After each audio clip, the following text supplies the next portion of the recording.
तो हेलो दोस्तों, स्वागत है आप लोग का हमारे एक और वीडियो में। अभी हम पढ़ रहे थे, हमारा जो चैप्टर चल रहा था उसमें भूगोल चल रहा था। आज हम पढ़ेंगे हमारा जो राजनैतिक शास्त्र है, नागरिक शास्त्र इसमें नहीं है, राजनैतिक विज्ञान जो हमारा, उसका हम पढ़ेंगे पहला चैप्टर। क्या पढ़ेंगे? पहला चैप्टर जो है क्या, सत्ता की साझेदारी। क्या है? सत्ता की साझेदारी। सत्ता की साझेदारी का मतलब क्या होता है? तो सत्ता की साझेदारी का मतलब होता है कि सत्ता में जो कहा जाए कई लोग की सब साझेदारी होती है, समूहों की साझेदारी होती है, तो ये क्या कहलाती है? सत्ता की साझेदारी। तो जिसे हम देखते हैं कि जब किसी शासन व्यवस्था में हर सामाजिक समूह और समुदाय की भागीदारी होती है, मतलब हर समाज के समूह की और सभी समुदायों की भागीदारी होती है, तो क्या कहलाती है? सत्ता की साझेदारी। मतलब कोई गवर्नमेंट है, सरकार कोई निर्णय लेना चाह रही है, तो सभी धर्मों से पूछकर, सभी समुदाय से पूछकर तब उसके बाद निर्णय ले, तो वो क्या होती है? सत्ता की साझेदारी होती है। ठीक, उसके बाद तो इसे सत्ता की साझेदारी कहा जाता है। ठीक, उसके बाद लोकतंत्र का मूल मंत्र है सत्ता की साझेदारी। अगर किसी देश में लोकतंत्र है, क्या है? लोकतंत्र। अगर किसी देश में लोकतंत्र है तो ये ध्यान रखिएगा, वहां सत्ता की साझेदारी जरूर होगी। क्या होगी? सत्ता की साझेदारी वहां जरूर होगी जहां पर लोकतंत्र है। ठीक, तो हमें पता चला लोकतंत्र का मूल मंत्र क्या है? सत्ता की साझेदारी। किसी भी लोकतांत्रिक सरकार में हर नागरिक का हिस्सा होता है। अगर कोई लोकतांत्रिक सरकार है तो जानते हो वहां का जो नेता चुना जाता है या राजा चुना जाता है, उसको हम देखते हैं वो जनता के द्वारा चुना जाता है। लोकतंत्र का मतलब लोगों के द्वारा चुना गया शासन। ठीक, तो हमें पता चला कि अगर सत्ता की साझेदारी है तो वहां का जो राजा होगा वो लोगों के द्वारा चुना गया होगा, मतलब लोगों के द्वारा चुनकर आया होगा, इसलिए वहां पर सत्ता की साझेदारी है। अगर वो लोगों के द्वारा चुनकर नहीं आएगा तो वहां पर सत्ता की साझेदारी नहीं होगी, ध्यान रखिएगा। उसके बाद हम पढ़ते हैं, इस प्रकार की शासन व्यवस्था में नागरिकों को इस बात का अधिकार होता है कि शासन के तरीकों में उनसे सलाह ली जाए। मतलब जो इस प्रकार की जो शासन व्यवस्था होती है, इसमें कोई भी निर्णय लेने से पहले वहां के नागरिक, वहां की जनता से पूछा जाता है। जैसे हम देखें, हमारे यहाँ कोई नियम लागू किया जाए, गवर्नमेंट हम लोग से पूछे कि ये नियम लागू करना सही है या गलत, तो अगर हम लोग कहते सही है तो लागू किया जाए, कहते गलत है तो ना लागू किया जाए। तो ये क्या है? सत्ता की साझेदारी। ठीक, अब हम बढ़ते हैं आगे, देखते हैं सत्ता की साझेदारी क्यों जरूरी है। तो अगला जो है, सत्ता की साझेदारी की आवश्यकता क्यों है? सत्ता के साझेदारी की आवश्यकता क्यों है? तो सत्ता की साझेदारी की आवश्यकता इसलिए है क्योंकि जानते हैं अगर देश में शांति बनाए रखना है, कि विभिन्न समूहों के लोगों के बीच झगड़ा ना हो, विभिन्न जातिवाद ना पैदा हो, या धर्म के कारण कहीं लड़ाई ना हो, इसके कारण हमें देखने को मिलता है सत्ता की साझेदारी होना जरूरी है। क्योंकि अगर हम देखते हैं, दो नाम सुनने को हमें मिलता है, बहुसंख्यक और अल्पसंख्यक। बहुसंख्यक, संख्यक, दूसरा है जो अल्पसंख्यक, अल्पसंख्यक। ठीक, तो अगर इनकी वजह से हम देखते हैं जिनकी संख्या ज्यादा है उन्हें बहुसंख्यक कहते हैं, जिनकी संख्या कम होती है उन्हें क्या कहते हैं? अल्पसंख्यक। तो अगर इनकी संख्या कम है और इनकी संख्या ज्यादा है तो इनकी वजह से कहीं ना कहीं भेदभाव पैदा हो जाता है। ये लोग कहेंगे हमारा राज्य चलेगा, हमारा ही दबदबा रहेगा, चलो हम अपना राज्य चलाएंगे, कुछ कर पाओगे? तो जब इनकी संख्या कम है तो ये कुछ नहीं कर पाएंगे, इसलिए सत्ता की साझेदारी जब होती है तो दोनों को बराबर मान्य दिया जाएगा। ठीक, दोनों को बराबर मान्य दिया जाएगा कि दोनों को बराबर रहेगा अधिकार, इसके कारण कहीं ना कहीं सत्ता की साझेदारी में लड़ाई ना हो। अगर ये रहेगा तो सत्ता की साझेदारी बनी रहेगी और लड़ाई झगड़ा कभी होगा नहीं, हिंसा कभी होगी नहीं। तो देखते हैं, समाज में शांति बनाए रखने के लिए सत्ता की साझेदारी जरूरी है।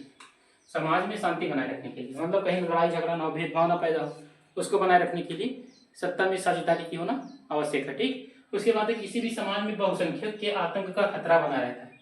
जैसे कोई भी समाज है उसमें जहां पर जिनकी संख्या ज्यादा होती है उनके आतंक का खतरा कहीं ना कहीं बना रहता है, और ये जो आतंक का खतरा है इसके कारण अल्पसंख्यक को बहुत हानि होती है, अल्पसंख्यक को बहुत ज्यादा नुकसान भी झेलना पड़ता है। तो ये जो नुकसान झेलना पड़ रहा है इसका कारण ये ना हो कि ये जो नुकसान करते हैं बहुसंख्यक, ये केवल अल्पसंख्यक का नहीं करेंगे, ये अपना भी नुकसान कर लेते हैं। तो ऐसा ना हो, इसलिए सत्ता की साझेदारी की आवश्यकता होती है। ठीक, अब हम आगे बढ़ते हैं, देखते हैं बेल्जियम के बारे में। ठीक,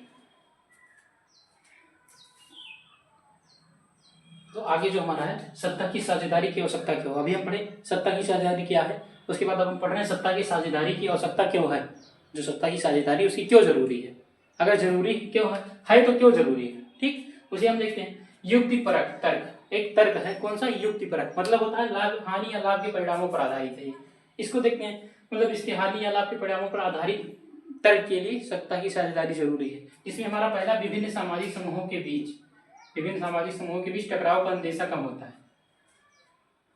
और जब सभी से राय मशवरा लिया जाएगा, जब सभी धर्मों से बातचीत करके तब निर्णय लिया जाएगा, तो वहां पर सभी धर्मों के बीच या सभी समूहों के बीच टकराव, मतलब झगड़े का, लड़ाई का, या कहा जाए हमें देखने को मिला टकराव, हिंसा का, ये हमें कम देखने को मिलेगा।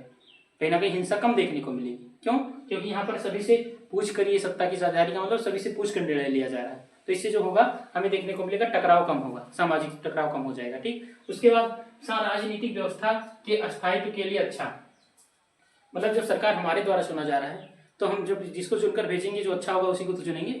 अगर हम किसी को चुन रहे हैं, जब हम जाते हैं वोट देने, हमारे यहाँ वोट जब वोटिंग होती है लोकसभा की राज्यसभा की, तो उसमें हम सोच समझ कर वोट देते हैं कि जिससे कि हमारा जो राजा हो वो बहुत सोच समझ कर काम करे। ठीक, तो इसलिए यहाँ पर राजनीतिक व्यवस्था के स्थायित्व के लिए भी अच्छा होगा कि कोई आवाज नहीं उठाएगा कि ये गलती से आ गए हैं, ऐसा कुछ नहीं होगा। जनता चुनकर भेजी है तो उसमें कुछ कहना ही नहीं है, तो इसलिए वहां पर कोई डर नहीं होगा। ठीक, आगे जो हम देखते हैं नैतिक तर्क, कौन सा नैतिक तर्क, नैतिकता या अंतर्भूत महत्व पर आधारित, किस पर, नैतिकता या अंतर्भूत महत्व पर आधारित है। अब जैसे हम देखते हैं सत्ता की साझेदारी लोकतंत्र की आत्मा है, जो सत्ता की साझेदारी हो गया लोकतंत्र की आत्मा। अगर देखा जाए लोकतंत्रीय शासन है, वहां सत्ता की साझेदारी नहीं है तो उसका कोई मतलब नहीं, वो केवल नाम के लिए लोकतंत्र है। एग्जाम्पल के लिए चीन में देखो, वहां पर लोकतंत्रीय शासन कहा जाता है लेकिन केवल एक ही पक्ष है, एक दलीय शासन है, एक दलीय शासन व्यवस्था है, मतलब एक ही लोग बार बार जीतते रहते हैं, आते रहते हैं, वही रहते हैं हमेशा, वो कभी चेंज ही नहीं होते हैं। तो इससे हमें पता चला वहाँ केवल नाम के लिए लोकतंत्र है, ये केवल काम नहीं है। यहाँ सत्ता की साझेदारी हमारे भारत में सत्ता की साझेदारी है, इसलिए हमें देखने को मिलता है कि ये जो भारत सरकार है या जो भी चुनाव होता है हमारे यहाँ सभी से पूछ करके लिया जाता है। ठीक, उसके बाद लोगों की भागीदारी आवश्यक है जिससे लोग शासन से जुड़े रहें, लोगों की भागीदारी इसलिए आवश्यक है सत्ता की साझेदारी में जिससे लोग क्या रहे, प्रशासन और शासन से जुड़े रहें, उनके बारे में अपडेट हमेशा उनको मिलता रहे। अब हम देखते हैं सत्ता की साझेदारी की आवश्यकता क्यों है, तो हम देखते हैं जो हमें पढ़ना है बेल्जियम के बारे में। हमारा जो मुख्य टॉपिक है, इंपॉर्टेंट टॉपिक जो इस चैप्टर का है, बेल्जियम और श्रीलंका। एक पढ़ना है बेल्जियम के बारे में, एक पढ़ना है श्रीलंका के बारे में। ठीक, तो बेल्जियम पहले हम पढ़ेंगे बेल्जियम के बारे में। किसके बारे में, बेल्जियम के बारे में। बेल्जियम क्या है, बेल्जियम एक देश है, क्या है, देश है। कहाँ, किस महाद्वीप में, यूरोप महाद्वीप में। कहाँ पर है, यूरोप। बेल्जियम एक यूरोप महाद्वीप में स्थित देश है। कैसा देश, छोटा सा देश है। बेल्जियम जो है यूरोप महाद्वीप में स्थित एक क्या है, छोटा सा देश है। ध्यान से सुनिएगा, बेल्जियम क्या है, एक महाद्वीप में, किस महाद्वीप में, यूरोप महाद्वीप में स्थित एक छोटा सा देश है। ठीक, अब हम देखते हैं जहाँ की आबादी हरियाणा से भी कम, मतलब 1 करोड़ से तो ज्यादा है लगभग से। ठीक, 1 करोड़ से थोड़ा सा ज्यादा। जैसे देखो जहाँ की आबादी हरियाणा से भी आधी है, कितनी है, आधी। ठीक, उसके बाद हम देखते हैं अब इसमें 3 भाषा के लोग हैं मुख्य रूप से, कितने, 3 भाषा के। पहला है फ्रेंच, उसके बाद दूसरा है डच और तीसरा है जर्मन। 3 भाषा के, इसको आप ऊपर नीचे लिख सकते हो जो भी लिखो। ये है 40%, कितने, 40%। फ्रेंच भाषा बोलने वाले लोग कितने हैं, 40%। डच भाषा बोलने वाले लोग हैं 59% और जर्मन भाषा बोलने वाले लोग हैं 1%। अब यहाँ जो हमें देखने को मिल रहा है कितने भाषा के लोग हैं, 3 भाषा के लोग। बेल्जियम तो देश है, इसमें मुख्य रूप से 3 भाषा के लोग हैं, कितने, 3। पहला कौन सा है, फ्रेंच, दूसरा है डच, तीसरे है जर्मन। फ्रेंच भाषा के लोग 40% है, उसके बाद डच भाषा के लोग 59% है और उसके बाद जर्मन भाषा के लोग 1% है। ध्यान से सुना, 3 भाषा के लोग हैं, तीनों भाषा को पता चल गया। इसमें 59% लोग डच भाषा तथा 40% फ्रेंच और 1% जर्मन भाषा के लोग। ठीक, ये पता चल गया। अब हम देखते हैं अगर इतने लोग हैं तो क्या दिक्कत हो रही है, क्यों इसका नाम लिया गया, बेल्जियम का नाम क्यों लिया गया, क्योंकि ये लोग आप देख रहे हैं। अब हमें पता चला है पूरे देश के बारे में, अब देश के बारे में इनका आंकड़ा है, लेकिन वही राजधानी ब्रुसेल्स में देखी जाए, जो बेल्जियम की राजधानी ब्रुसेल्स है, तो ब्रुसेल्स में जो है फ्रेंच की संख्या ज्यादा है। किसकी, फ्रेंच की संख्या 80% है और उसके बाद डच की संख्या 20% है केवल, और जर्मन वहां ये नहीं। ध्यान से सुना, राजधानी में ब्रुसेल्स राजधानी में डच भाषा की संख्या कितनी है, 20%, और उसके बाद फ्रेंच वालों की 80%। और फ्रेंच वाले जो है समृद्ध, मतलब ताकतवर है, उनके पास सब कुछ साधन वाधन उपलब्ध है, वो वर्तमान रूप से जी रहे हैं, एक प्रकार से शक्तिशाली हैं। तो अब यहाँ देखो डच के लोग मन में ख्याल आता है, जैसे डच वाले ये सोचेंगे जब हमारी संख्या ज्यादा है, ठीक, तो हमारी संख्या ज्यादा होने के कारण पूरा पावर हमारे पास होना चाहिए। कौन सोचेगा, डच वाले। लेकिन वहाँ की जो गवर्नमेंट है वो बहुत अच्छा दिमाग लगाएगी कि हमारे यहाँ ऐसा कुछ ना हो कि लड़ाई झगड़ा हो इसकी वजह से, जिनकी संख्या ज्यादा है इनकी कम है इनकी वजह से लड़ाई झगड़ा हो, ऐसा कुछ ना हो। इसके लिए वहां पर सत्ता की साझेदारी की जाएगी।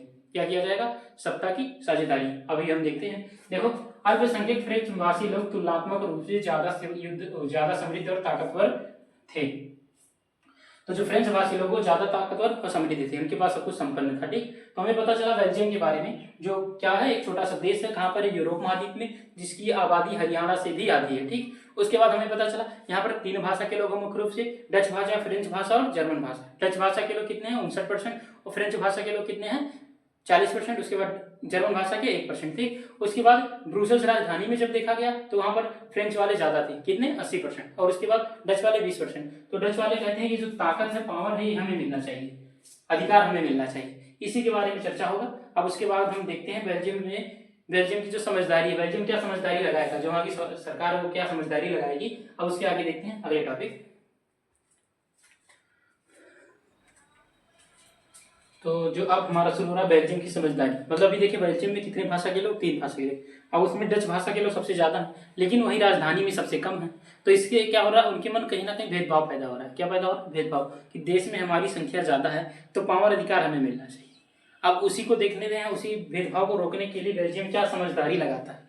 ठीक, अभी देखो कितनी अच्छे से समझदारी लगाएगा। उसके बाद हम देखते हैं ये कहीं ना झगड़ा होगा ना कुछ, एक बढ़िया सा देश चलेगा, आगे बढ़ेगा, उसमें कोई दिक्कत नहीं होगा। जैसे हम देखते हैं ऐसी भाषाएं विविध कई बार राजनीतिक और सांस्कृतिक झगड़े का कारण बनती है। मतलब जब कई भाषा वाले देश होते हैं तो जिनकी संख्या ज्यादा होती है, बहुसंख्यक जो होते हैं, उनकी वजह से कहीं ना कहीं देश में लड़ाई झगड़ा होने की संभावना होती है।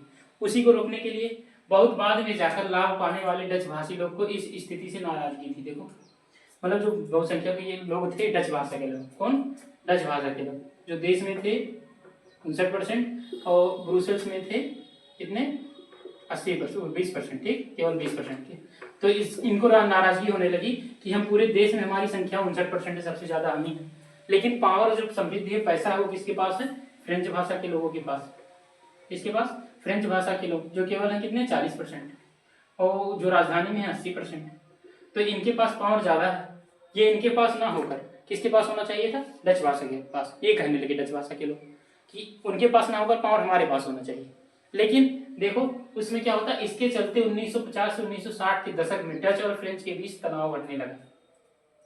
इसके कारण, इस स्थिति के कारण, किसके, जो भाषा की स्थिति थी कि हमारी संख्या ज्यादा है, इनकी संख्या कम है, इसके कारण दोनों के बीच तनाव बढ़ने लगा, डच भाषा के लोगों के बीच और उसके बाद फ्रेंच भाषा के लोगों के बीच तनाव बढ़ने लगा। ठीक, अब हम देखते हैं डच भाषी लोग देश में बहुमत थे तथा ब्रुसेल्स में अल्पतम थे।